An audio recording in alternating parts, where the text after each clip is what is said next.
Longitudinal waves का example होता है जैसे साउंड वेव्स।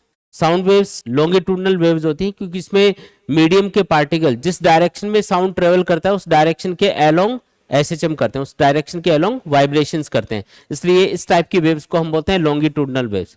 किसी भी लॉन्गिट्यूडनल वेव की अगर आपको वेलोसिटी कैलकुलेट करनी है, जैसे साउंड की बात कर लेते हैं, तो साउंड की अगर आपको वेलोसिटी कैलकुलेट करनी है तो इसका फॉर्मूला होगा under root E by rho. E का मतलब क्या है यहाँ पे? ई का मतलब है मॉडुलस ऑफ इलास्टिसिटी। ई का मतलब क्या है? Modulus of elasticity. जो सॉलिड के लिए अलग होता है, लिक्विड के लिए अलग होता है और गैसेस के लिए अलग होता है। तो ई का मतलब है यहाँ पे मॉडुलस ऑफ इलास्टिसिटी। रो का मतलब क्या है? Density of the medium. जिस मीडियम के अंदर साउंड या लॉन्गिट्यूडनल वेव्स ट्रेवल कर रही है उसकी डेंसिटी कितनी है, वो है रो। तो रो का मतलब क्या है? Density of the medium.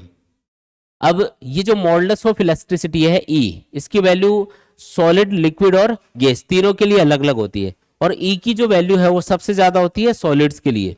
Solid के लिए मॉडुलस ऑफ इलास्टिसिटी सबसे ज्यादा, फिर लिक्विड के लिए थोड़ा कम होता है, और जो गैसेज होती है उसके लिए तो ये और कम होगा। तो मॉडुलस ऑफ इलास्टिसिटी सबसे कम किसके लिए है? गैस के लिए। तो साउंड की या फिर लॉन्गिट्यूडनल वेव्स की जो वेलोसिटी वो सबसे कम किस में रहेगी? गैस के अंदर रहेगी, ठीक है। और सॉलिड के अंदर सबसे ज्यादा स्पीड से लॉन्गिट्यूडनल वेव्स या फिर साउंड वेव्स ट्रेवल करती है। तो ये आपको रिलेशन याद रखना है।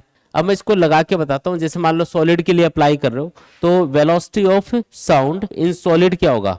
तो सॉलिड के लिए लगा रहा हूं, एस का मतलब है यहाँ पे सॉलिड। तो सॉलिड्स के लिए जो मॉडुलस ऑफ इलास्टिसिटी है उसको यंग्स मॉडुलस ऑफ इलास्टिसिटी बोलते हैं, वाई डिवाइडेड बाई रो। ये फॉर्मूला यूज करना है। अगर लिक्विड के लिए अप्लाई कर रहे हो, एल मतलब लिक्विड है यहाँ पे, तो वेलोसिटी ऑफ साउंड या ट्रांसवर्स वेव इन लिक्विड क्या होगा? तो इसका फॉर्मूला होगा अंडर रूट।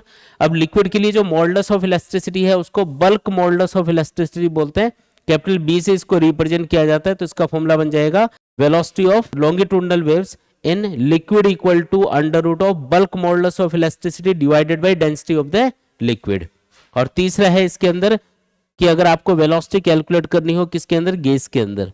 तो गैस के अंदर ये माना जाता है कि जब भी साउंड ट्रेवल करता है या लॉन्गिट्यूडनल वेव्स अगर ट्रेवल कर रही है तो ये एक एडियाबैटिक प्रोसेस होती है, और उस कंडीशन में जो बल्क मॉडुलस है वो बराबर आता है गामा पी के। तो जो बल्क मॉडुलस ऑफ इलास्टिसिटी है ये लिया जाता है गैस के लिए भी, लेकिन उसको हम गामा पी लिखेंगे। पी का मतलब है प्रेशर और गामा का मतलब है एडियाबैटिक कांस्टेंट और डिवाइडेड बाई रो।